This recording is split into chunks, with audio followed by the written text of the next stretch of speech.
کله چې نبی علیه الصلاة والسلام د تبوک د جنگ نه واپسي وکړه نو دا بنو عامر رالو د نبی علیه الصلاة والسلام په خدمت کې حاضر شو وی د الله پاک پیغمبر مونږ ایمان راوړو خو په دوی کې دوه تنه وي د یو نوم عامر بن طفیل او د دویم نوم اربد بن قیس دوی چې رالو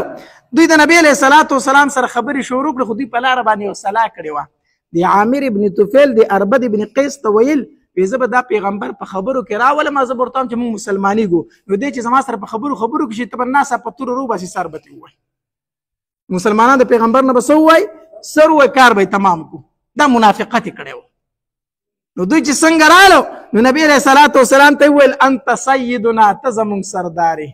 نبی علیه الصلاة والسلام ورته وفرمایل وی خپله خبره کوئ څه راغلی یې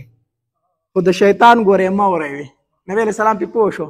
خپله خبره کوئ راغلی سره یې خو ګورې د شیطان مه وروئ د شیطان مه وروئ او نبی علیه الصلاة والسلام ورته وفرمایل سردار صرف یو الله دی زما هم سردار دی او ستاسو هم سردار دی زه ستاسو سردار نه یم الله زموږ سردار دی بیا ده ورته خبرې شروع کړې د عامر بن طفیل نبی علیه الصلاة والسلام ته وویل ته ما خپل خالص دوست جوړ کا نبی علیه الصلاة والسلام ورته فرمایل دا چرته هم نشي کېدی تر څو چې تا ایمان نه دی راوړی تر څو چې د ایمان راوړی در هغې پورې ته زما دوست نشي کېدی ایمان راوړه زه به دوست جوړ کړم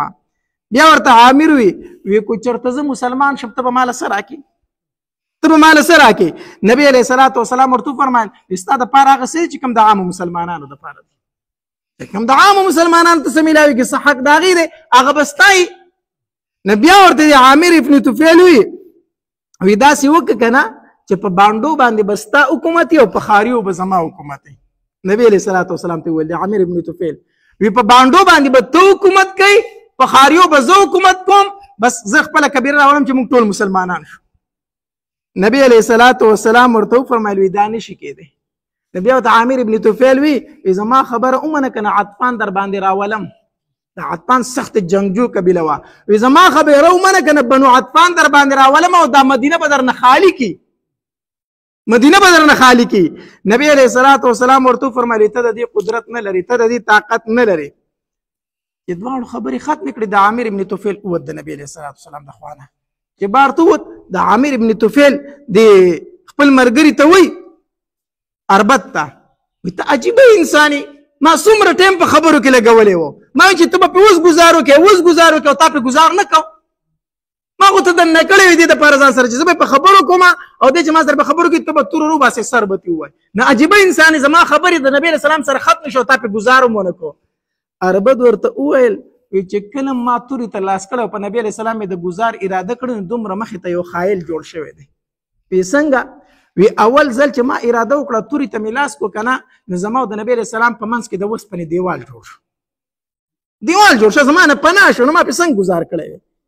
نو چې تورې نه مې لاس دی واکو نه دیوال بیا ختم شو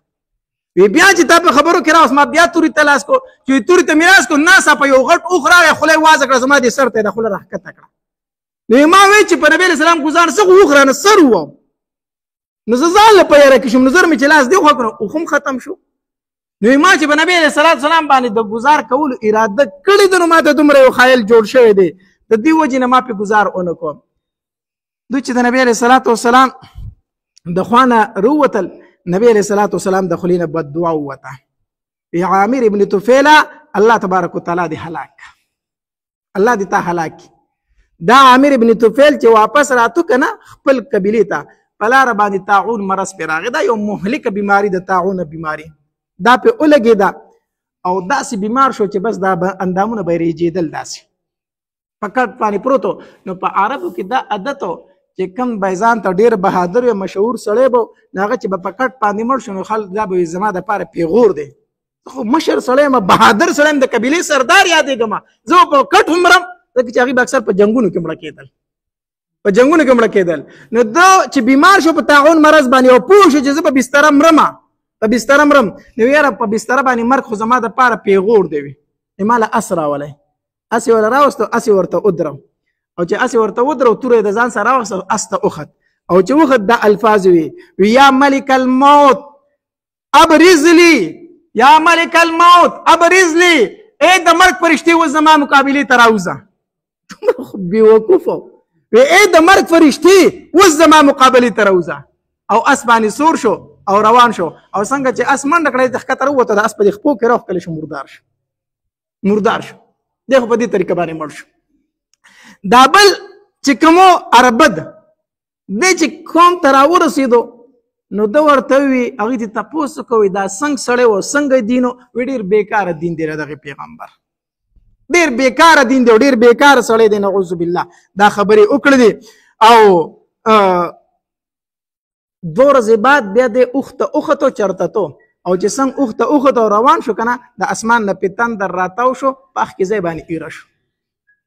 دې ملته کې مردار شو. الله تبارک وتعالی دا دواړه داسې مردار کړو او بیا یې قبیله راله په نبي علیه السلام باندې اسلام راوړ.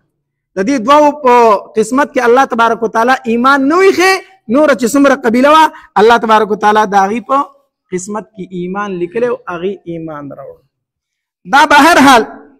بیا یوه قبیله به راتله، یوه قبیله به راتله د فتح مکې نه وروستو او مسلمانېده به. نو دا 2 قبیلې وي، یو وفد بن عامر او دویم وفد ثقیف، چې دا د نبي علیه السلام سخت دشمنانو، خو د فتح مکې نه وروستو دوی رالو او بیا په نبي علیه السلام باندې څه راوړو؟ ایمان راوړو او مسلمانان شو.